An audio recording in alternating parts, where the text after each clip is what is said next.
ইফতার সামনে রেখে হাত তুলে মোনাজাত আরম্ভ হয়। এলাকায় আছে, মসজিদে নাই। তবে যদি আপনারা মজলিস খেতে যান, কথা বলেন, মজলিস খেতে যান, অথবা যদি 200-300 লোকের আয়োজন হয়, বাবা মার জন্য ইফতার আয়োজন, ওখানে দেখবেন একজন মৌলবী দাঁড়িয়ে যায়, দাঁড়িয়ে যে আগে দরুদ, সূরা ফাতিহা এগুলো পড়ার পরে হাত তুলে মোনাজাত আরম্ভ করে দেয়, ঠিক কিনা? কথা বলেন, করে কি করে না? এই দাওয়াত খাওয়া যাবে? এই দাওয়াতে যাওয়া যাবে? যাওয়া যাবে না। এটা বেদাতি অনুষ্ঠান।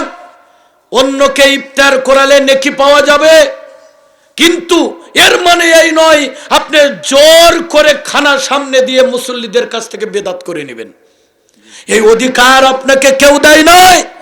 ইফতার সামনে রেখে দলবদ্ধ হাত তুলে মোনাজাতের কোন বিধান আল্লাহর আসমানের নিচে জমিনের উপরে নাই। সহিহ হাদিস তো দূরের কথা, জয়ীফ হাদিসও পাওয়া যাবে না। খোদার পেট, মানুষ ক্ষুধার্ত থাকে, ওই সময়ে কে দোয়া পড়ে? মানুষের কাছে ওই টাইমে দোয়া করে একটা বিরক্তিকর, কথা কোন ঠিক কিনা? আজান হয়ে যায়, আজান চলে, তাও হুজুরের মোনাজাত শেষ হয় না, কথা কয় না কেন? আজান হয়, আরেকজন বলে হুজুর মোনাজাত ছেড়ে দেন, আজান হয়েছে, তারপরে হুজুরের মোনাজাত শেষ হয় না। এই জাতীয় ইফতার খাওয়া যাবে না। যে ইফতার সামনে রেখে দোয়া কবুল হয়, আপনি নিজে দোয়া পড়েন, একা একা দোয়া পড়েন, এর মানে এই নয় যে দলবদ্ধভাবে হাত তুলে ইফতার সামনে রেখে আপনাকে দোয়া করতে হবে। এই দাওয়াত ঘৃণিত দাওয়াত, এই দাওয়াতে যাওয়া যাবে না।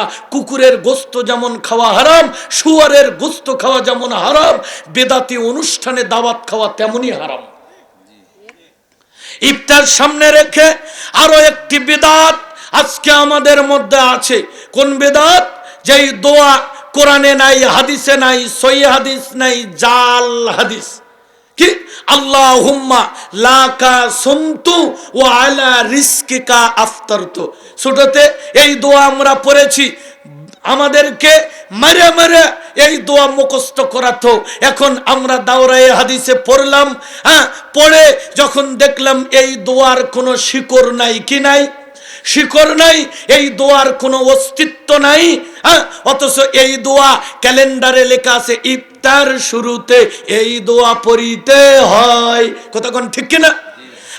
অথচ বিসমিল্লাহ বলে ইফতার করবেন, যাহাবা যমাউ ওয়া বুতাল্লাতিল উরুকু ওয়া সাবাতাল আজরু ইনশাআল্লাহ, এগুলো বলে ইফতার করবেন। আল্লাহুম্মা লাকা সুমতু ওয়া আলা রিজকিকা আফতারতু, এগুলো বলে ইফতার করবেন না। এটি সহিহ হাদিসে নাই, জয়ীফ হাদিসেও নাই, এগুলো বিদআত। আজও অনেক আহলে হাদিস সমাজের মধ্যে প্রচলিত রয়েছে, কতক্ষণ ঠিক কিনা?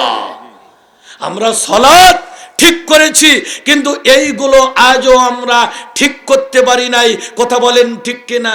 আজকে ইশারের সালাত কে পড়েছেন? হাত তুলেন। জামাতে কে? মাশাআল্লাহ, এই এলাকার লোক সালাত পড়ে। অনেক জায়গাতে বললে এত হাত উঠে না।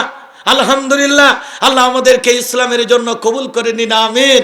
আমার শিক্ষক মহোদয়ের ফসল এটা।